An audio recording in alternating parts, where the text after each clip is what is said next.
এরপরের প্রশ্ন হলো, করোনার ডিউটিতে উৎসাহ দিতে ৩ ডাক্তারের নাচ সম্পর্কে আপনার বক্তব্য কী? প্রিয় দর্শক, আমরা ইতিমধ্যে বিভিন্ন গণমাধ্যমে দেখেছি, বিষয়টি উঠে এসেছে। ঢাকা মেডিকেল কলেজের ৩ জন চিকিৎসক করোনায় যারা ডিউটিতে আছেন, কষ্ট করছেন, পরিশ্রম করছেন, রিস্ক নিয়ে কাজ করছেন, তাদেরকে প্রেরণা দিতে, উৎসাহ দিতে তারা নেচে গেয়ে বিনোদনের মাধ্যমে উৎসাহ দেওয়ার চেষ্টা করেছেন। বলতে গেলে তাদেরই অনুকরণে মেহেরপুরের গাংনী স্বাস্থ্য কমপ্লেক্সেও একই ধরনের ঘটনা ঘটেছে এবং এই ঘটনায় একজনকে, ঘটনার সাথে ছিলেন এরকম একজনকে বদলিও করা হয়েছে ইতিমধ্যে। তার মানে বিষয়টি এই দাঁড়ালো যে এখন করোনার ডিউটির কষ্ট এবং রিস্ক এটা লাঘব করার জন্য নেচে গেয়ে উৎসাহ দেওয়ার একটা কালচারে আমরা প্রবেশ করতে যাচ্ছি। পুরো বিষয়টি নিয়ে আমরা বলবো ইনশাআল্লাহ বিদিনিল্লাহ। ঢাকা মেডিকেল কলেজে যে চিকিৎসকরা এই নাচ পরিবেশন করেছে এবং সেটাকে ভিডিওতে ধারণ করে অনলাইনে ছেড়ে দিয়েছেন, তাদের মধ্যে থেকে একাধিক চিকিৎসকই হিন্দু ধর্মাবলম্বী আমরা যতটুকু জানতে পেরেছি। অতএব তাদের জন্য শরিয়ার দৃষ্টিভঙ্গি এটি না বর্তালেও আমরা সাধারণভাবে সাধারণ মুসলিম যারা আছেন তাদের জন্য বলবো যে নিজেদের কোনো কষ্টের বা পরিশ্রমের কোনো কাজ যদি হয় যেখানে প্রচণ্ড রকমের ক্লান্তি মানুষকে পেয়ে বসে, তাহলে সেই ক্লান্তি এবং কষ্ট দূর করবার জন্য যদি সুস্থ ধারার কোনো বিনোদন মানুষ এর আশ্রয় নেয়, কোনো বিনোদনের মাধ্যমে কষ্টকে লাঘব করার চেষ্টা করেন, যেই বিনোদনের মধ্যে আলাদা কোনো হুকুম বা বিধান লঙ্ঘন হবে না, তাহলে সেটাকে ইসলামী শরিয়া অ্যালাউ করে।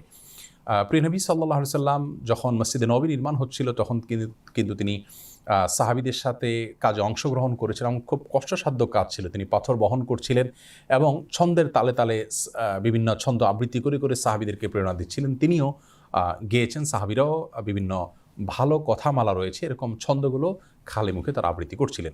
ঠিক তেমনিভাবে খন্দকের যুদ্ধে পরীক্ষা খনন করাটা অনেক কষ্টের কাজ ছিল, প্রচণ্ড গরমের মধ্যে ক্ষুধার কষ্ট ছিল, এরকম বহুমুখী কষ্টের মধ্যে পরীক্ষা খনন করার যে কাজ ছিল কঠিন, সে কঠিন কাজটি করার সময়ও নবী সাল্লাল্লাহু আলাইহি সাল্লাম গেয়ে উঠেছেন, আল্লাহুম্মা লা আইশা ইল্লা আইশুল আখিরা ফাগফিরিল আনসারি ওয়াল মুহাজিরা। আল্লাহ, আখিরাতের আরামই শুরু, প্রকৃত আরাম, অতএব আপনি আনসার এবং মুহাজিরদেরকে ক্ষমা করে দিন। এরকম বিভিন্ন ছন্দমালা তিনি আবৃত্তি করেছেন, সাহাবা ইকরামও করেছেন। হুনাইনের যুদ্ধে আমরা দেখেছি নবী সাল্লাল্লাহু আলাইহি সাল্লাম কঠিন একটি সময়ে যখন খুব কষ্টে নিবেদিত হয়েছেন তখন তিনি ছন্দের তালে তালে বলেছেন, আনা ইবনু আব্দুল মুত্তালিব আনান নাবিয়্যু লা কাযিব। তো এরকম বিভিন্ন কষ্টের সময় যে গেয়ে ওঠার একটা প্রবণতা আছে। আমাদের গ্রাম বাংলায় দেখি আমরা চাষি ভাইয়েরা অনেক সময় কঠিন বা আপনার খুব বোরিং লাগে এরকম চাষাবাদের কাজ করতে গেলে বা পানি সেচের কাজ করতে গেলে এরকম তারা গীত ইত্যাদি গেয়ে ওঠেন। এই গীতগুলোর কথামালাতে যদি খারাপ কিছু না থাকে তাহলে এগুলো গাওয়াতে ইসলামের শরিয়া দৃষ্টি কিন্তু কোনো অসুবিধা নেই। কষ্ট দূর করার জন্য এই ধরনের গীত গাওয়া বা কবিতা আবৃত্তি করা খালি মুখে এগুলো জায়েজ আছে, সেখানে যদি কোনো বাদ্যযন্ত্রের সংযোগ না হয় এবং সেখানে যদি অশ্লীলতা না থাকে, খারাপ কিছু না থাকে, যেটি জায়েজ রয়েছে। করোনার ডিউটিতে যারা নাচানাচি করছেন আমরা তাদের বিষয়ে বলবো, এটা যদি মেয়েরা মেয়েদের মধ্যে যদি শুধুমাত্র সাধারণ সুস্থ ধারার বিনোদনের মধ্যে তারা সীমাবদ্ধ থেকে একে অন্যকে উৎসাহ দিতে চান তাহলে সেটি অবশ্যই জায়েজ আছে, নিন্দনীয় নয়। পুরুষরা পুরুষদের মধ্যে করতে পারেন, কিন্তু সেখানে যদি বাদ্যযন্ত্র সংযুক্ত করে কোনো গান ইত্যাদি সেখানে যোগ করা হয় অথবা ছেলে মেয়ে একসাথে নাচানাচি করে সেটাকে ধারণ করে অনলাইনে ছেড়ে দেওয়া হয়, তাহলে এগুলোর যে ক্ষতিকর দিক, এগুলোর যে কুপ্রভাব আমাদের সমাজে পড়বে সেটি আমরা সবাই কম বেশ জানি। তরুণ সমাজ যে বকে যাচ্ছে তাদেরকে বিভিন্নভাবে আমরা কিন্তু বিপদগামিতার দিকে তাদেরকে আমরা অনেকটা ঠেলে দিচ্ছি এই সমস্ত অপসংস্কৃতির মাধ্যমে। কিন্তু এই জায়গা থেকে আমাদের বোধহয় ফিরে আসা উচিত।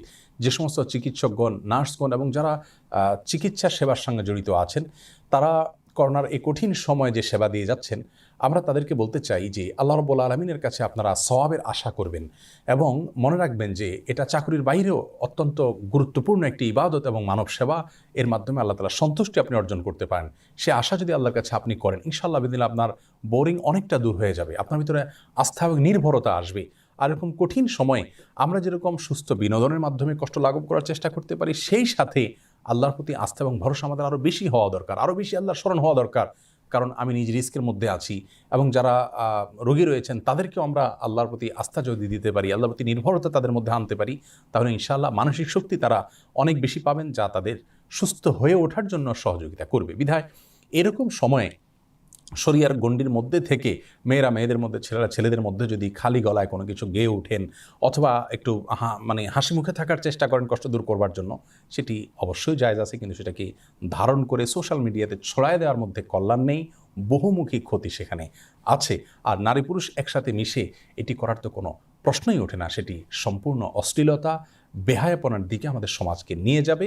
ক্ষতিকর দিকগুলো আমরা সবাই কম বেশ জানি। এই সময় আল্লাহ তাআলার স্মরণ থাকা উচিত এবং শরিয়ার যে সীমানা আছে তার মধ্যে থেকে আমাদের বিনোদন করা উচিত। আবারও দোয়া করছি আমাদের চিকিৎসা সেবাতে যারা সংশ্লিষ্ট আছেন, আল্লাহ রাব্বুল আলামিন তাদেরকে নিরাপদে রাখুন, হেফাজতে রাখুন, তাদের কষ্টগুলোকে আল্লাহ রাব্বুল আলামিন সহজ করে দিন এবং আল্লাহর কাছে যে উত্তম বিনিময় রয়েছে আল্লাহ তাআলা সেই বিনিময় তাদেরকে দান করুন এবং আমাদের সকলকে আল্লাহর জিকিরে আমরা ধাবিত হতে পারি সেই তৌফিক দান করুন। অসুস্থ কোনো সংস্কৃতি যেন আমাদের মধ্যে শুরু না হয়, বরং কঠিন সময় আল্লাহর জিকির যেন, আল্লাহর স্মরণ যেন আমাদের মধ্যে আসে, সেই তৌফিক আমরা আল্লাহর কাছে কামনা করছি। জাযাকুমুল্লাহু খায়রা।